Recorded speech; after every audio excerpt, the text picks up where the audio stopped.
Jadi ya, Januari 2025 kemarin, gue sama angkatan gue tuh habis KKL di Yogyakarta. Nah, sebelumnya tuh kita udah sempet diskusi satu angkatan mau kemana KKL-nya. Ada yang nyaranin Bali, Bandung, dan bahkan ada yang nyuruh ke Thailand. Sebenarnya kalau ngikutin nafsu mah kayaknya pengen sih ke Thailand. Soalnya kayak first time lah, gue kan belum pernah tuh keluar negeri. Cuma ya masalahnya duit boy. Lu bayangin kita satu angkatan kudu kolektif berapa juta biar bisa pergi ke Thailand. Ya akhirnya setelah kita diskusi panjang lebar, akhirnya jatuhlah keputusan yang menurut gue keputusan terbaik sih, yaitu kita KKL ke Yogyakarta. FYI Jogja tuh salah satu kota favorit gue, soalnya waktu kecil tuh gue sering banget diajak sama almarhum bapak gue kesini setiap pulang kampung, apalagi ke Malioboro. Beuh.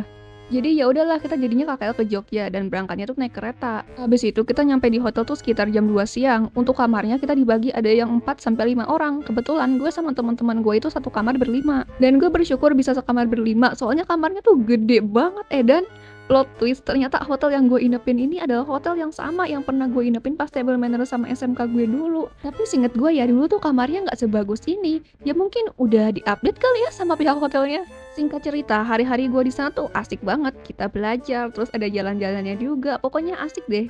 Cuma nih ya, tiba-tiba aja malam-malam tuh ada rombongan bocil study tour yang nginep di hotel yang sama dengan rombongan KKL gue.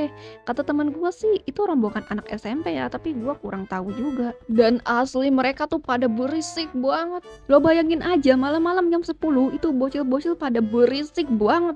Gue sama teman gue yang mau tidur karena besok kita ada pembelajaran jam 9 pagi. Kagak bisa tidur sumpah. Ya gue tahu deh ya, yang namanya hotel ini kan tempat umum. Jadi siapa aja kalau pengen nginep ya silahkan. Lah tapi justru karena itu hotel, HOTEL, tempat orang istirahat, jangan berisik dong. Mana udah malam juga jam 10. Sebenarnya ya gue sih nggak terlalu permasalahin kalau mereka tuh cuma ngobrol-ngobrol aja. Cuma ini tuh pada gedebak-gedebuk. Buset, itu kaki orang apa kaki gajah coba? Lari-larian sambil teriak-teriak sampai gedebak-gedebuk begitu. Dan lo tahu apa yang bikin kita kesel? Itu pas kita lagi di kamar malam-malam, tiba-tiba pintu kamar kita tuh digedar-gedor sama bocil. Emang bocil-bocil sinting kayak gini tuh gak jelas banget ya. Sayangnya pas kita cek di luar, orangnya tuh udah keburu kabur jadi nggak bisa ketangkap. Akhirnya ya, karena kita semua udah pada nggak tahan, salah satu teman gua tuh ada yang maju. Dia nyamperin bocil-bocil itu terus dimarah-marahin tuh sama dia bocilnya. Nah, setelah dimarahin sama teman gua tadi tuh bocil-bocil udah pada tenang deh. Tapi tuh kayak cuma bentar doang, abis itu mereka berisik lagi. Ya, mau gimana lagi lah, kita semua juga udah pada capek, besok juga masih ada pembelajaran. Akhirnya ya udah kita semua memutuskan untuk pergi tidur ditemani suara gedebak-gedebuk mereka itu. Tapi ini nggak nyampe sini aja, selang beberapa hari rombongan anak SMP itu udah pergi tuh dari hotel. Tapi sebagai gantinya, kita kedatangan rombongan lain dari MTS. Gue lupa deh teman gue tuh bilangnya itu MTS atau pesantren. Intinya sih pokoknya di antara dua itu. Dan awalnya sih rombongan ini tuh nggak sebarbar dan nggak seberisik rombongan sebelumnya ya. Cuma ternyata lama-lama tuh mereka sama aja. Malam-malam tuh gedebak-gedebuk teriak-teriak. Malah lebih parah lagi. Dan kejadian sebelumnya pun terulang lagi. Waktu malam-malam gue lagi skincarean, tiba-tiba pintu kamar kita tuh digedar-gedor lagi. Dan kali ini teman gue cepet ya, kayak set-set langsung buka pintu. Dan kelihatan tuh orangnya pakai baju hijau lari ke kamarnya. Dan terus nih ya, yang paling edan pas pagi-pagi subuh jam 5. Gue tuh kayak sebenarnya udah bangun, cuma karena lagi head gue tuh masih maksa untuk molor. Dan tiba-tiba itu pintu kamar kita digedor-gedor lagi. Tapi kali ini yang gedor-gedor tuh kayaknya bukan bocil, soalnya suaranya tuh bapak-bapak. Dia kayak ngebangunin kita subuh gitu kan. Kita tuh berasumsi kalau oh mungkin ini tuh gurunya kali ya. Sebenarnya aku paham niatnya tuh baik ya, mungkin kayak pengen ngebangunin subuh. Cuma kayak pak udah pak itu pintunya digedor-gedor, terus juga gagang pintunya diputer-puter pengen dibuka.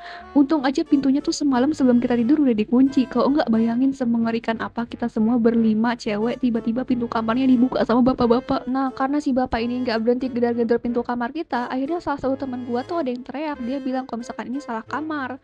Nah si bapak itu cuma bilang oh doang, abis itu dia pergi dan ngedobrakin pintu kamar yang lain. Kayak minimal bilang maaf gitu lah pak. Ya kira-kira begitulah pengalaman gue waktu nginep di hotel selama KKL.